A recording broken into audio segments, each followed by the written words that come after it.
எல்லாருக்கும் வணக்கம். Welcome back to Sithanvi's diary. இப்போ பார்த்தீங்கன்னா நான் வந்து சின்னதாக ஒரு தோட்டம் வைக்க போகிறேன், பூச்செடிகள்லாம் வைக்க போகிறேன்.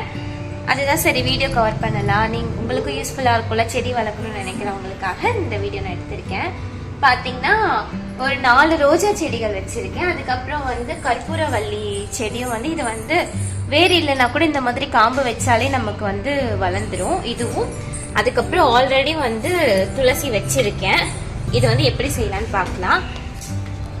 இந்த மண் வந்து நான் வந்து பூச்செடி விற்கிற கடையிலே வாங்கியிருந்தேன். இதில் வந்து பார்த்தீங்கன்னா செம்மண்ணும் அந்த கரிசல் மண் ரெண்டுமே சேர்ந்து வந்திருக்கோம்ல, அந்த மண் வந்து சேர்த்து வச்சுருந்தாங்க. இது வந்து ஒரு மூட்டை வந்து 100 ரூபான்னு சொல்லிட்டு விற்றாங்க, அது நான் வாங்கிக்கிட்டேன்.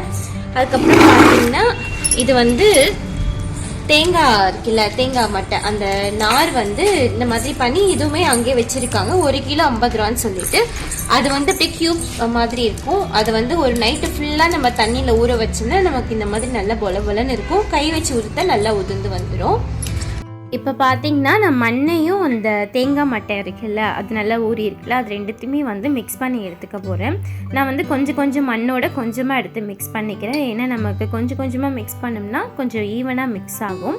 நமக்கு மிக்ஸ் பண்ணுறது கொஞ்சம் ஈஸியாக தெரியும். எல்லா மண்ணையும் வச்சுட்டு மிக்ஸ் பண்ணால் ரொம்ப கஷ்டமாயிடும். பார்த்தீங்கன்னா பூந்தொட்டி வாங்கியிருந்தேன். பூந்தொட்டி பார்த்தீங்கன்னா 3 ரேஞ்சில் விற்றுட்டு இருந்தாங்க. ஒன்று வந்து 50 ருபீஸு, இன்னொன்று வந்து 75, இன்னொன்று வந்து பார்த்தீங்கன்னா 120 ருபீஸில் சைஸ்க்கு ஏற்ற மாதிரி. எனக்கு வந்து மீடியம் சைஸே ஓகேவாக இருந்துச்சுன்னா செடி தான் வளர்க்க போகிறோம். ரொம்ப பெரிய தொட்டின்னு பார்த்தீங்கன்னா இப்போ முருங்கை மரம், செம்பருத்தி செடி அந்த மாதிரி பெருசாக வளர்கிறதுக்கு தான் யூஸ்ஃபுல்லாக இருக்கும். சரி நமக்கு இது போதும்னு சொல்லிட்டு இப்போதைக்கு இதுதான் வாங்கியிருந்தேன். எனக்கு இந்த ப்ரைஸ்க்கு இது ஒர்த்தாக தான் தெரிஞ்சிச்சு. அதுக்கப்புறம் பார்த்திங்கன்னா நான் கற்பூரவள்ளியும் துளசியும் வந்து பாப்பாவுக்கு வந்து மருந்து நான் கொடுப்பேன். எனக்கு வந்து இந்த நேச்சுரல் மருந்து கொடுக்குறதுல வந்து நம்பிக்கை இருக்குது. நான் வந்து நம்மளோட முன்னோர்கள் ஃபாலோ பண்ணுற நிறைய விஷயங்கள் வந்து நான் ஃபாலோ பண்ணணும்னு நினைப்பேன். எனக்கு அதில் பிலீவ் இருக்குது.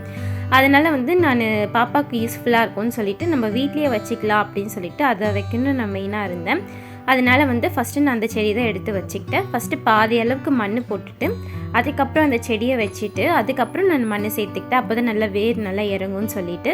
நமக்கு இல்லை ஃபுல் மண் போட்டுட்டு பள்ள நோண்டி வைக்கிறத விட இது நமக்கு கொஞ்சம் ஈஸியாக இருக்கும்.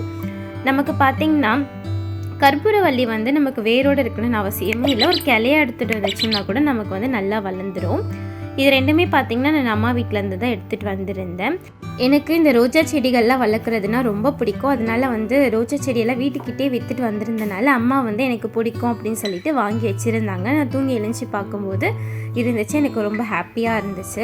இப்போ பார்த்திங்கன்னா ரோஜா செடி வந்து இந்த மாதிரி நமக்கு ஒரு கவர்லேயோ இல்லை பிளாஸ்டிக் டப்பாலேயோ தான் வரும். நம்ம வந்து கொஞ்சம் பார்த்து கேர்ஃபுல்லாக வந்து நம்ம அந்த கவரை வந்து ரிமூவ் பண்ணணும். கீழே வந்து பார்த்திங்கன்னா நிறைய வேர்கள்லாம் இருந்துச்சு. அந்த வேர்கள் எல்லாமே வந்து உடையாத அளவுக்கு கொஞ்சம் பார்த்து பொறுமையாக நான் வந்து எடுத்தேன். ஏன்னா நமக்கு அந்த வேர்கள் வந்து ரொம்ப முக்கியம். அதே மாதிரி கவரை தாண்டி வேர்கள் வந்திருக்கிற செடிகள் பார்த்திங்கன்னா ரொம்ப சீக்கிரமாக நல்லா வளரும். ஏன்னா அதில் வந்து நிறைய வேர் இருக்குல்ல, அதனால் வந்து சீக்கிரமாக துளுத்துக்கும். அதனால் வந்து ரோஜா செடி பார்த்து வாங்கும்போது அந்த மாதிரி வேர்கள் நிறைய இருக்கா, நமக்கு வந்து இந்த தண்டு கொஞ்சம் நல்லா ஸ்ட்ராங்காக இருக்கா, துளிர் வர மாதிரி இருக்கா அப்படின்னு சொல்லிட்டு கொஞ்சம் பார்த்து வாங்கிக்கிட்டோம்னா நமக்கு நல்லா வளரும். பார்த்திங்கன்னா இந்த செடி கொஞ்சம் பெரிய செடியாக இருக்குது. அதனால் வந்து மண் கொஞ்சமாக போட்டுட்டு ஃபஸ்ட்டு செடியை வச்சுட்டு சுற்றி நம்ம மண் போட்டுக்கிறேன். நிறைய மண் நம்ம போட்டுக்கலாம். ஏன்னா பார்த்திங்கன்னா நம்ம தண்ணி தெளிக்க பார்த்திங்கன்னா நல்லா கொஞ்சம் ஊறி வந்து நமக்கு மண்ணோட அளவு வந்து கம்மியான மாதிரி ஆகிடும். ஏன்னா அமுங்குது நமக்கு வந்து இப்போது நல்லா உதிரியாக இருக்குது பாருங்கள். நம்ம மணல் எடுத்து போடும்போது அது தண்ணி படப்பட கொஞ்சம் கெட்டிப்படுறப்ப நமக்கு வந்து மண்ணோட அளவு கம்மியாக இருக்கும். அதனால தான் நான் தொட்டி ஃபுல்லாகவே மண் சேர்த்துக்கிறேன். இந்த மாதிரி பார்த்திங்கன்னா நிறைய ரோஜா செடிகள் இருக்குது.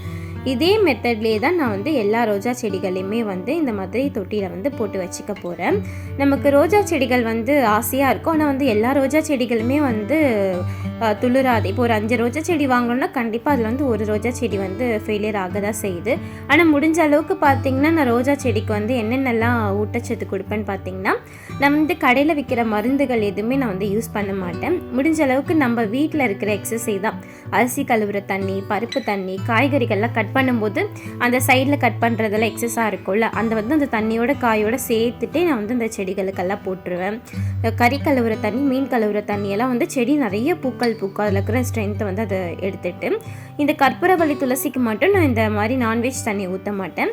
மற்றபடி ரோஜா செடிகளுக்கெல்லாம் ஊற்றுவேன். அதுக்கப்புறம் வெங்காயத்தோல், முட்டைத்தோல் இதெல்லாமே கூட ரோஜா செடிகள் வந்து நிறைய பூக்கள் நல்லா பூக்கும்.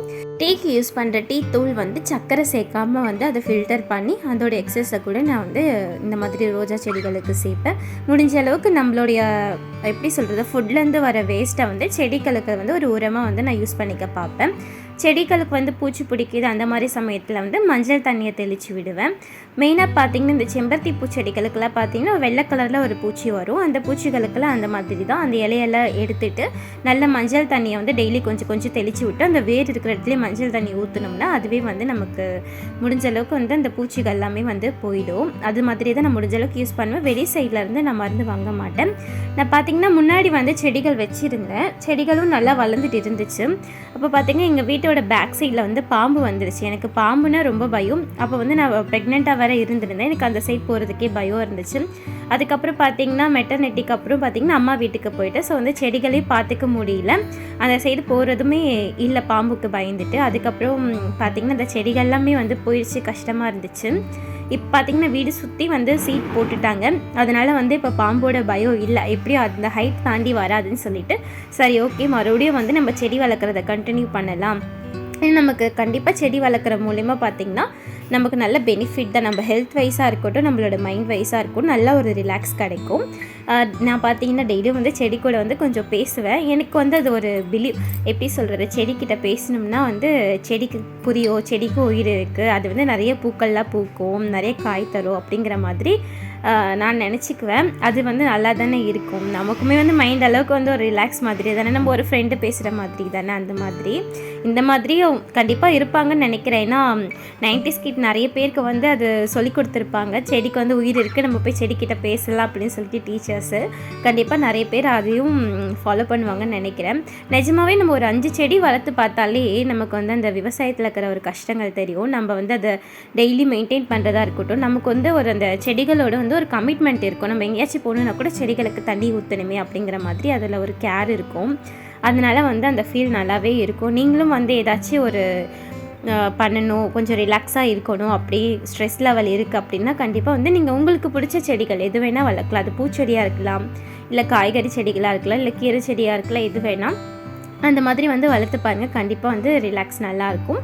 நான் பார்த்திங்கன்னா இப்போது எல்லா செடியும் வச்சதுக்கப்புறம் அது வளரும். பார்த்திங்களா எப்படியும் வந்து இதில் இருக்கிற பூக்கள் எல்லாம் உதிர்ந்துட்டு அந்த இலையெல்லாம் உதிர்ந்துட்டு ஃப்ரெஷ்ஷாக நமக்கு லீஃப் கிடைக்கும். அதுக்கப்புறம் வந்து மொட்டுக்கள் வரும். நான் அந்த மாதிரி வந்து இந்த செடிகள் வந்து பூக்கிற பூக்களை வந்து நான் வந்து அகைன் உங்களுக்கு வந்து நான் காமிக்கிறேன். எப்படியும் அது டைம் எடுக்கும், ஒரு 2-3 மந்த்ஸ் கண்டிப்பாக எடுக்கும். அதுக்கான ஒரு க்ரோத் டைம் வந்து நம்ம கொடுத்து தான் ஆகணும். அது முடிச்சதுக்கப்புறம் பார்க்கலாம். மேபி இதில் வந்து ஏதாச்சும் ஒரு செடி 2 செடி வந்து காஞ்சி போகிறதுக்கும் வாய்ப்புகள் இருக்குது. ஆனால் முடிஞ்ச அளவுக்கு வந்து நான் அதை வந்து செடிகளை வந்து வாட விடாமல் காப்பாற்ற தான் ட்ரை பண்ண போகிறேன். முடிஞ்ச அளவுக்கு வந்து இயற்கையான உரத்தையே நான் கொடுத்துட்டு பார்ப்போம் நமக்கு எப்படி இருக்குன்னு. இது கூடவே பார்த்திங்கன்னா நான் வந்து இந்த செடிகளோட புதினா செடியும் வைக்கலான்னு இருக்கேன். கொத்தமல்லி, செம்பருத்தி இதுவுமே கூட நான் வந்து ஆட் பண்ணிக்கலான்னு இருக்கேன். ஏன்னா இது வந்து நமக்கு ஈஸியாக கிடைக்கிறது. செம்பருத்தி செடிகள்லாம் பார்த்திங்கன்னா ஒரு கிளையை வந்து அப்படியே கொஞ்சம் சாய்வாக கட் பண்ணி எடுத்துகிட்டு சாய்வாக வச்சோம்னு வச்சுக்கோங்களேன், அழகாக வேர் பிடிச்சி வளர்ந்துடும். நம்ம இதை வந்து காசு கொடுத்து தான் வெளியே வாங்கி வைக்கணும்னு அப்படின்னு அவசியம் இல்லை. என்கிட்ட இந்த மண் பாதி இருக்குது. ஸோ அதனால் வந்து வீட்டில் இருக்கிற ஒரு பிளாஸ்டிக் பக்கெட்டில் எதையாச்சும் வச்சுட்டு அந்த மண்ணை போட்டுட்டு செம்பருத்தி செடி வைக்கலாம் அப்படிங்கிற ஒரு பிளானில் தான் இருக்கேன். பார்ப்போம். சீக்கிரமாக அந்த செடியுமே நான் வச்சுட்டு எல்லா செடியும் வந்து எப்படி வளர்ந்துருக்குன்னு நான் கண்டிப்பாக காமிக்கிறேன். இப்போ இந்த செடியெல்லாம் எல்லாமே ரெடி பண்ணி முடிச்சாச்சு. இதை வந்து எந்த சைடு வைக்கலாம் அப்படின்னு நான் யோசிச்சுட்டு இருந்தேன். நான் ஆல்ரெடி வச்சுருந்தது வீட்டுக்கு பின்னாடி தான். அப்போது வந்து அந்த இடத்துல பார்த்திங்கன்னா வெயிலும் கரெக்டாக இருக்கும், நிழலும் கரெக்டாக இருக்கும். ஏன்னா அதுக்கு மரம் இருக்குது பின்னாடி சைடில். அந்த வீட்டில் வந்து மரம் வச்சுருக்கனால அந்த மரத்தோட நிழல் வந்து எங்கள் வீட்டுக்குமே கிடைக்கும். அதனால் வந்து செடிகளுக்கு வந்து அந்த பிளேஸ் கரெக்டாக இருக்கும். ஏன்னா ரொம்ப வெயில் பட்டால் கூட பூச்செடிகள் வந்து வாடிடும். சூரிய ஒளி தேவை தான், ஆனால் அதிகமான சூரிய ஒளி இருந்துச்சுன்னா கூட அது கொஞ்சம் கஷ்டமாக தான் இருக்கும். அதனால் என்ன பண்ண போகிறேன், அந்த இடத்துல தான் வைக்கலாம் அப்படின்னு சொல்லிட்டு நான் யோசித்து வச்சுருக்கேன்.